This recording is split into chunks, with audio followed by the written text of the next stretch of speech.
Assalamualaikum warahmatullahi wabarakatuh. Halo semuanya, selamat datang di video saya. Perkenalkan, nama saya Mentari. Saya dari mahasiswa psikologi Universitas Bosowa. Sebelumnya, saya akan membahas mengenai sejarah perkembangan ilmu pada zaman Islam.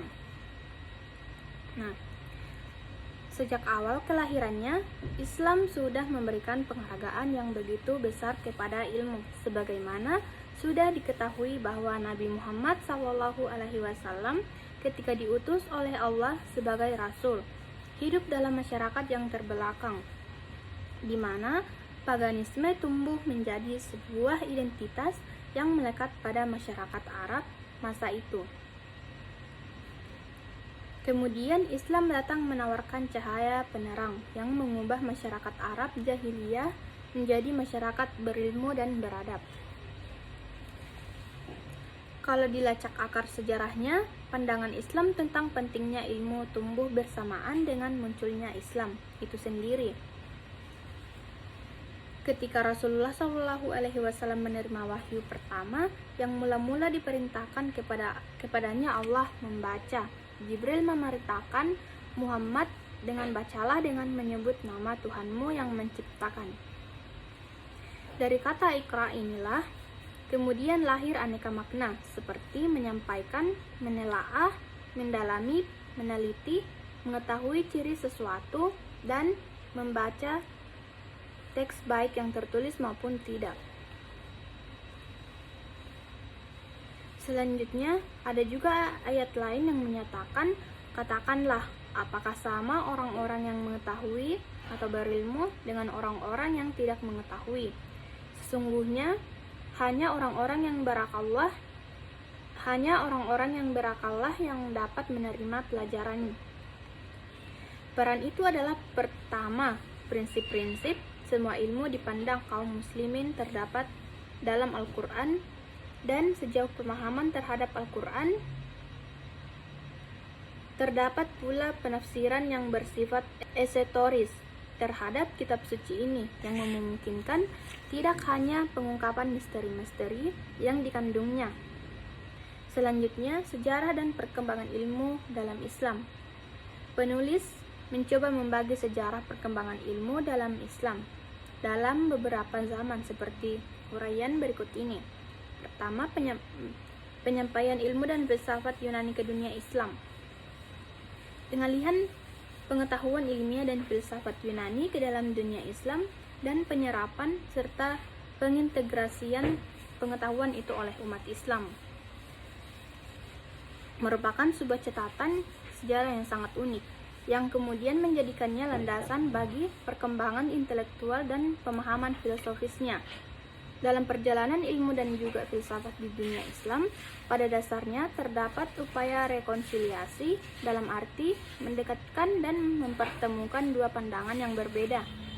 Bahkan seringkali ekstrim antara pandangan filsafat Yunani seperti filsafat Plato dan Aristoteles. Sebagai contoh konkret, dapat disebutkan bahwa Plato dan Aristoteles telah memberikan pengaruh yang besar pada mazhab-mazhab Islam, khususnya mazhab eklektisisme. Al-Farabi dalam hal ini memiliki sikap yang jelas karena ia percaya kepada kesatuan filsafat dan bahwa tokoh-tokoh filsafat harus bersepakat di antara mereka sepanjang yang menjadi tujuan mereka adalah kebenaran.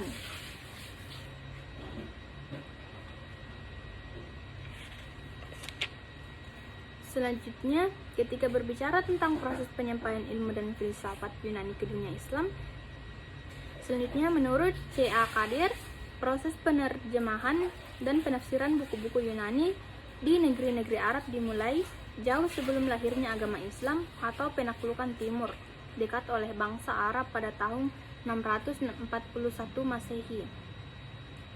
Walaupun tujuan utama sekolah-sekolah tersebut menyebarluaskan pengetahuan Injil,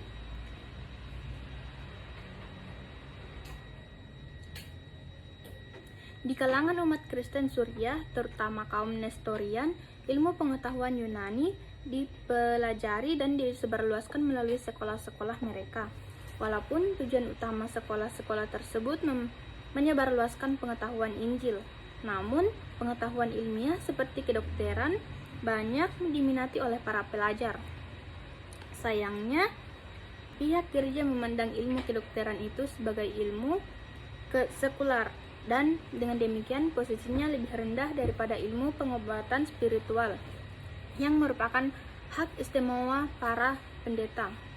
Pada masa ini juga didapati pusat-pusat ilmu pengetahuan seperti Ariok, Efesus, dan Iskandaria, di mana buku-buku Yunani purba masih dibaca dan diterjemahkan ke dalam berbagai bahasa, terutama Syriani. Bahkan setelah pusat-pusat itu ditaklukkan oleh umat Islam, pengaruh pemikiran Yunani tetap mendalam dan meluas.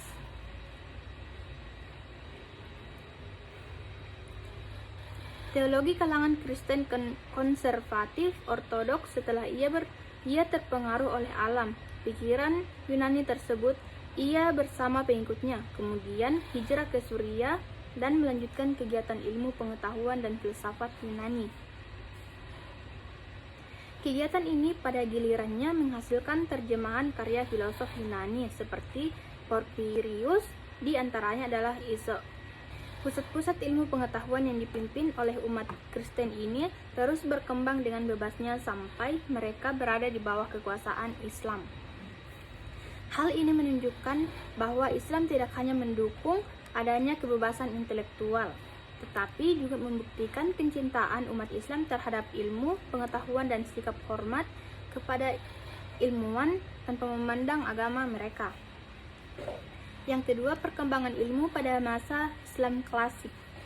Sebagaimana telah dijelaskan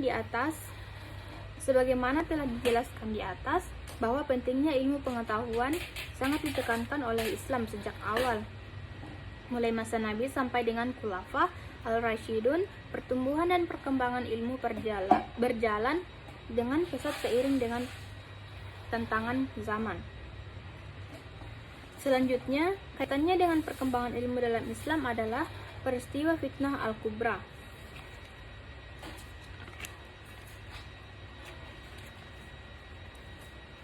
Pasca terjadinya fitnah Al-Kubra, muncul berbagai golongan yang memiliki aliran teologis tersendiri yang pada dasarnya perkembangan karena alasan-alasan politis.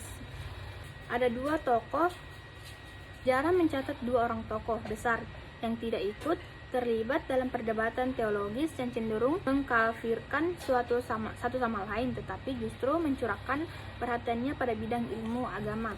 Kedua tokoh itu adalah Abdullah ibnu Umar dan Abdullah ibnu Abbas.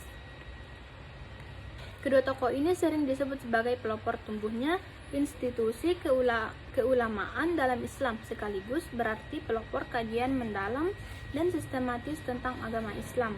Mereka juga sering disebut sebagai moyang golongan Sunni. Pasca fitnah Al-Kubra bermunculan berbagai aliran politik dan teologi. Dari sini kemudian dapat dikatakan bahwa sejak awal Islam kajian-kajian dalam bidang teologi sudah berkembang meskipun masih berbentuk embrio. Sebagai contoh, persoalan tentang hukum orang yang berdosa besar, apakah mukmin atau kafir, masalah kebebasan atau ketidakbebasan manusia dalam menentukan perbuatannya, sudah diwakili sejak dini perdebatan antara kalangan Mu'tazilah dan Khawarij. Dari sini tampaknya seperti ditulis Nasution, peranan akal dalam pergulatan pemikiran dan keilmuan dalam tradisi Islam dimulai. Tahap penting berikutnya dalam proses perkembangan dan tradisi keilmuan Islam ialah masuknya unsur-unsur dari luar ke dalam Islam, khususnya unsur-unsur budaya Perso-Semitik, Zoroastrianisme, khususnya Mazdaisme, serta Yahudi dan Kristen, dan budaya Helenisme, yang disebut belakang mempunyai pengaruh besar terhadap pemikiran Islam ibarat pisau bermata dua.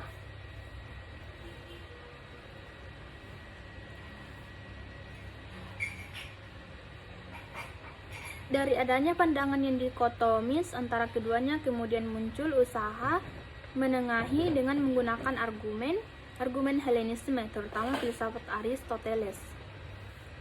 Sikap menengahi itu terutama dilakukan oleh Abu al-Hasan al-Asy'ari dan al-Maturidi yang juga menggunakan unsur Helenisme. Berdasarkan penjelasannya dapat disimpulkan bahwa pada awal Islam pengaruh Helenisme dan juga filsafat Yunani terhadap tradisi keilmuan Islam sudah sedemikian kental, sehingga pada saat selanjutnya pengaruh itu pun terus mewarnai perkembangan ilmu pada masa-masa berikutnya. Yang ketiga, perkembangan ilmu pada masa kejayaan Islam. Pada masa kekuasaan Islam, khususnya pada masa pemerintahan dinasti Umayyah dan dinasti Abbasiyah, ilmu berkembang sangat maju dan pesat, di mana pada saat yang sama wilayah-wilayah yang jauh di luar kekuasaan Islam masih berada pada masa kegelapan peradaban Dark Age. Dalam sejarah Islam, kita mengenal nama-nama seperti Al-Mansur, Al-Ma'mun, dan Harun al-Rasyid yang memberikan perhatian teramat besar bagi perkembangan ilmu di dunia Islam. Pada masa Harun al-Rasyid pada tahun 786 sampai 809, proses penerjemahan itu juga masih terus berlangsung. Harun memerintahkan Yuhanna Yahya ibnu Masawai pada tahun 857, seorang dokter istana, untuk menerjemahkan buku-buku kuno mengenai kedokteran. Pada masa pemerintahan Al-Ma'mun pada tahun 813 sampai 833, ia adalah seorang pengikut Mu'tazilah dan seorang rasionalis yang berusaha memaksakan pandangannya kepada rakyat melalui mekanisme negara. Sebuah observatorium dan sebuah departemen penerjemahan.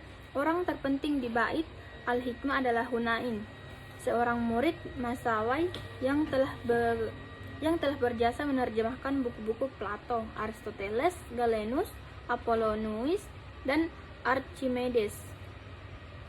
Selanjutnya, pada pertengahan abad ke-10 muncul dua penerjemah terkemuka, yaitu Yahya ibnu Adi pada tahun 974 dan Abu Ali Isa ibnu Ishaq ibnu Zera w.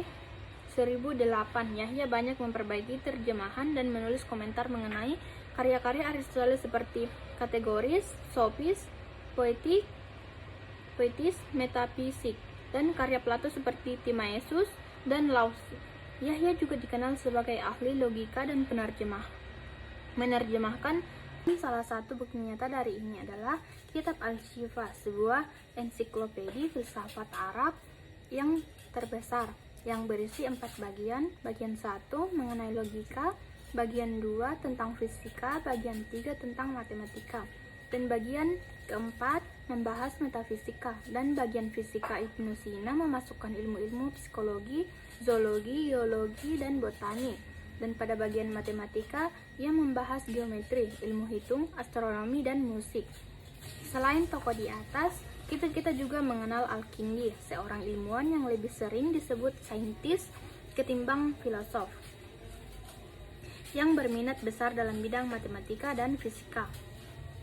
Tokoh lainnya adalah Al-Farabi yang mengadakan penelitian dalam bidang geometri dan mekanika, dan ia juga adalah seorang musikus Muslim yang terbesar. Salah satu karyanya dalam bidang musik adalah Kitab Al-Musiki Al-Kabir. Kemudian kita mengenal Ibnu Bajjah, Ibnu Tufail, dan Ibnu Rushd yang hidup di Andalusia dan bergelut secara intensif dalam bidang kedokteran. Ibnu Rushd misalnya mengarang Al-Kulliyat yang diterjemahkan ke dalam bahasa Latin pada pertengahan abad ke-13 Masehi. Selanjutnya ada Muhammad Ibnu Zakaria Al-Razi, dokter terbesar dalam Islam, bahkan di seluruh masa abad pertengahan. Ia terkenal karena orisinalitasnya dan pandangannya yang jernih dan kemampuannya menemukan jenis-jenis penyakit yang belum dikenal sebelumnya. Kitab yang berjudul Al-Hawi adalah kitab yang paling terkemuka di antara karya-karya kedokteran Arab yang diambil manfaatnya oleh orang-orang Latin. Selain adanya perkembangan ilmu yang dapat dikategorikan ke dalam bidang eksakta matematika, fisika, kimia, geometri, dan lain sebagainya. Sejarah juga mencatat kemajuan ilmu-ilmu keislaman, baik dalam bidang tafsir, hadis, fikih, ushul fikih, dan disiplin ilmu keislaman yang lain. Bentuk yang pertama hanya membahas aspek atau segi perkembangan ilmu tafsir dan ulum Al-Quran, belum menemukan bentuknya yang konkret sampai dengan abad ketiga Hijriah. Khusus dalam bidang ulum Al-Quran, pembahasannya memperlihatkan dua bentuk. Pertama, pembahasan bersifat juz'i, dan kedua bersifat syamil. Bentuk yang pertama hanya membahas aspek atau segi tertentu dan tidak membahas aspek atau segi yang lain. Sedangkan bentuk kedua membahas seluruh aspek dengan penulisan selengkap mungkin. Pada perkembangan selanjutnya, ilmu hadis semakin diperluas pembahasannya dengan mengambil dua bentuk. Pertama, ilmu riwayah, yaitu suatu ilmu untuk mengetahui sabda, perbuatan, pengakuan, dan sifat Nabi Shallallahu Alaihi Wasallam, dan segi ketepatan, pengutipan, pembukuan, dan pemeliharaan periwayatan. Kedua, ilmu dirayah, yaitu ilmu yang membahas sanad dan matan dari segi diterima atau ditolaknya suatu hadis, sehingga melahirkan kaidah yang berkaitan dengannya. Kitab yang berkaitan secara khusus dengan ilmu hadis muncul pada akhir abad ketiga, diantaranya kitab Al-Muhaddis Al-Fasil Bain Ar-Rawi wa Al-Wai karya Ar-Ramahu Mursi. Kemudian pada abad keempat menyusul Al-Hakim An-Naisaburi dengan karyanya Ma'rifah Al-Ulum Al-Hadis. Pada abad kelima ilmu hadis terus berkembang sehingga mencapai puncaknya pada abad ke-7 dengan munculnya kitab Muqaddimah Ibnu Salafi Ulum Al-Hadis karya Ibnu Salah. Fikih menjadi sebuah disiplin ilmu dengan mengalami beberapa tahap. Tahap pertama yaitu pembentukan pada masa Rasulullah Khulafah Al-Rasyidun hingga paruh pertama abad ke-1 Hijriah. Kedua, tahap pembentukan fikih yang dimulai pada paruh pertama abad ke-1 Hijriah hingga dekade awal abad ke-2 Hijriah. Pada tahap ini, fikih telah terbentuk mazhab. Ketiga, tahap pematangan bentuk yang dimulai sejak dekade awal abad ke-2 Hijriah hingga pertengahan abad ke-4 Hijriah. Keempat adalah tahap kemunduran fikih yang ditandai oleh jatuhnya Baghdad ke bangsa Tartar dan tertutupnya pintu ijtihad oleh para ulama. Terjadinya transformasi kebudayaan dan khusus ilmu dari dunia Islam ke barat disebabkan paling tidak oleh dua alasan. Alasan pertama, kontak pribadi serta penaklukan Arab atas Persia, Syria, dan Mesir. Orang-orang Kristen di timur mengadakan kontak dengan orang-orang Islam. Mereka hidup bersama dan menikmati toleransi agama yang besar. Mereka juga mengikuti kegiatan intelektual dan kebudayaan kaum mempunyai dokter-dokter, kimiawan, matematikus, dan para ahli astronomi yang memberikan sumbangan khusus dalam penerjemahan warisan Yunani ke dalam bahasa Arab. Terjadinya kontak pribadi ini juga disebabkan karena Bizantium secara geografis berdekatan dengan dunia Islam. Dari sinilah kemudian gagasan-gagasan Barat masuk ke dunia Islam dan sebaliknya gagasan-gagasan dari dunia Islam masuk ke Barat, khususnya sesudah Perang Salib. Alasan kedua adanya kegiatan penerjemahan. Tidak dapat dipungkiri kebudayaan Islamlah yang mendorong orang-orang Latin melakukan penerjemahan dan mereka juga pernah mencoba menerjemahkan Al-Quran pada abad ke-10 Masehi, namun gerakan penerjemahan yang sesungguhnya baru bermula pada abad ke-12. Toledo dan Palermo adalah dua pusat penerjemahan tersebar saat itu yang banyak mengoleksi sumber-sumber Arab berkat perantaraan orang Yahudi dan hubungan mereka dengan orang-orang Kristen dan Islam.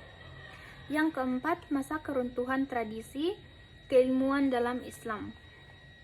Abad ke-18 dalam sejarah Islam adalah abad yang paling menyedihkan bagi umat Islam. dan memperoleh catatan buruk bagi peradaban Islam secara universal. Menjelang abad ke-18, dunia Islam telah merosot ke tingkat yang terendah.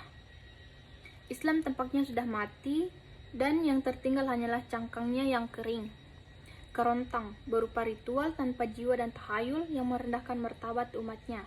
Runtuhnya bangunan tradisi keilmuan Islam secara garis besar dapat diterangkan karena adanya sebab-sebab berikut, yaitu dalam bentuknya, salah satu penyebab utama kematian semangat ilmiah di kalangan umat Islam adalah diterimanya paham Yunani mengenai realitas yang pada pokoknya bersifat statis, sementara jiwa Islam adalah dinamis dan berkembang. Aliran pemikiran Muslim bertemu dalam suatu teori Ibnu Miskawai mengenai kehidupan sebagai suatu gerak evolusi dan pandangan Ibnu Khaldun mengenai sejarah. Kegiatan ilmu selamanya bersifat historis, lantaran dibangun, dirancang, dan dirumuskan oleh akal budi manusia yang juga bersifat historis. Yang dimaksud bersifat historis adalah terikat ruang dan waktu, terpengaruh oleh perkembangan pemikiran dan perkembangan kehidupan sosial yang bersifat penggal waktu tertentu. Jika tidak demikian, maka kegiatan keilmuan akan mendek dengan sendirinya alias statis. Sebab lain yang menyebabkan kehancuran tradisi keilmuan Islam adalah persepsi yang keliru dalam memahami pemikiran Al-Ghazali. Ia sebenarnya menawarkan sebuah metode yang ilmiah dan rasional dan juga menekankan pentingnya pengamatan dan analisis serta bersifat skeptis. Hal ini misalnya ia tuangkan dalam karyanya berjudul Al-Munqidh min Al-Dlalal. Selain itu, umat Islam juga tidak memperhatikan karya Ibnu Rushd Al-Tahafut yang membela Aristotelianisme dan mengecam kritik Al-Ghazali kepada filsafat. Seandainya orang mau meluangkan waktunya untuk mengkaji karya Ibnu Rushd itu, barangkali kemerosotan rasional di kalangan umat Islam tidak akan separah sekarang ini. Namun karena sifatnya yang tetap itulah, kaum muslim harus menggunakan metode deduktif untuk mencapai kepada keputusan mengenai masalah-masalah khusus, dan pada saat yang sama metode induktif kehilangan semangatnya. Di masa dekadensi kegiatan intelektual sedang mencapai titiknya yang terendah, tidaklah mengherankan jika orang kemudian menjadi bersikap dogmatis dan taklid secara membuta. Para penguasa seringkali merasa takut dengan tersebar luasnya pendidikan dan pengetahuan di kalangan massa yang dapat menggerogoti kekuasaan mereka yang mutlak, dengan membuka kesempatan baru bagi masyarakat dan menawarkan cara yang baru sama sekali untuk memperoleh pengaruh melalui pengetahuan dan bukan melalui pewarisan. Maka penyebar luasan ilmu dan teknologi menghantarkan akar dasar penguasaan golongan yang punya hak-hak istimewa. Selain kesulitan-kesulitan ijtihad dan mistisisme, asketik juga merupakan faktor yang menyebabkan kemunduran tradisi intelektual dan keilmuan dunia Islam. Sekian dari pembahasan saya, kurang dan lebihnya mohon dimaafkan. Saya akhiri. Wassalamualaikum warahmatullahi wabarakatuh.